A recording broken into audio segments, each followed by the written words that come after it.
राम जी की कहानी। एक गांव में भोला नाम का एक व्यक्ति भगवान राम का भक्त था। वह दिन रात राम नाम जपता रहता था। जो भी मिलता उससे राम नाम की महिमा सुनाने बैठ जाता था। गांव वाले उसे बहुत मानते थे, लेकिन उसकी पत्नी उससे बहुत दुखी रहती थी। भोला गांव में एक हलवाई की दुकान चलाता था। वह बहुत मेहनत से मिठाइयाँ बनाता था। उसकी बनाई मिठाई दूर दूर तक लोगों को पसंद आती थी।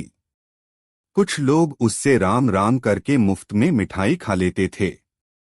सुमित्रा, तुम इतने सीधे हो कि लोग तुम्हारा फायदा उठा लेते हैं। भोला, मैं तो प्रभु श्री राम का नाम लेकर मिठाई बनाता हूँ। कुछ लोग खरीद लेते हैं और कुछ लोग प्रसाद समझकर खा लेते हैं। सुमित्रा, लेकिन राम जी के चक्कर में नुकसान तो हो ही रहा है। भोला, तुम्हें पता है, राम जी के नाम से जो मिठाई बनाता हूँ वह इतनी स्वादिष्ट बनती है कि ग्राहकों को बहुत पसंद आती है। सुमित्रा उसके इस स्वभाव से बहुत दुखी रहती थी। एक दिन सुमित्रा की एक सहेली उससे मिलने आई। सुमित्रा, बहन, मैं तो अपने पति से बहुत दुखी हूँ। वे तो कुछ समझते ही नहीं कि दुकान कैसे चलती है। सहेली, एक काम कर, तू उनकी दुकान को संभालना शुरू कर दे। कुछ दिन तू उनसे कह कि वे मिठाई बनाए, बेचने का काम वह स्वयं करेगी। ऐसे में नुकसान नहीं होगा। अगले दिन सुमित्रा भोला से कहती है, सुमित्रा सुनो जी, आप आज से मिठाई बनाओ, मैं दुकान पर मिठाई बेचूंगी। भोला, ठीक है, जैसा तुम चाहो, लेकिन दो बातें याद रखना। एक तो कोई भी ग्राहक दुकान से वापस न जाए, और दूसरा सबसे पहले भगवान का भोग लगाना। सुमित्रा दुकान पर बैठ जाती है। वह पूजा करती है, भगवान का भोग भी लगाती है। उसके बाद उसके पास ग्राहक आने लगते हैं। पहले के दिनों की तरह उसकी मिठाई खूब बिकने लगती है। तभी एक बूढ़ा आदमी दुकान पर आया। सुमित्रा, बाबा क्या चाहिए?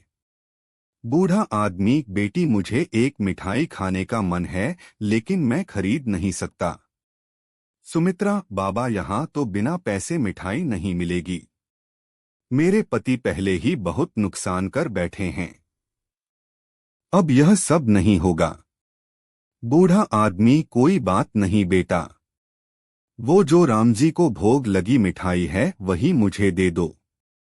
उसे तो तुम अब बेचोगी नहीं, भगवान का प्रसाद समझकर ही दे दो। सुमित्रा, नहीं बाबा, कहा ना, आपको पैसे लाओ तभी मिठाई मिलेगी। यह सुनकर बूढ़ा आदमी वापस चला जाता है। शाम के समय जब भोला दुकान पर पहुंचा तो देखा भोग की मिठाई रखी है। भोला, क्या हुआ, आज बाबा नहीं आए? सुमित्रा, कौन बाबा? एक बूढ़ा आदमी आया था, मैंने भगा दिया।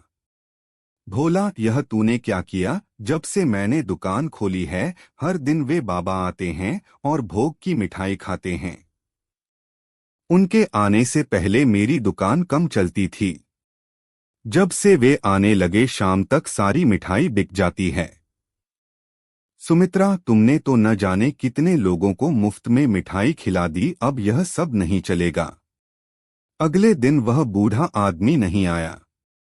पूरे दिन सुमित्रा दुकान पर बैठी रही, लेकिन सारी मिठाई रखी रही। कोई ग्राहक नहीं आया। इसी तरह कुछ दिन और बीत गए, सारी मिठाई फेंकनी पड़ी। घर का खर्च भी चलाना मुश्किल हो गया। हार कर सुमित्रा ने कहा, सुमित्रा, मुझे लगता है आप ठीक कह रहे थे। आप जल्दी से जाकर बाबा को ढूंढ लाइए, नहीं तो हम भूखे मरने लगेंगे। भोला, अब कहाँ मिलेंगे बाबा?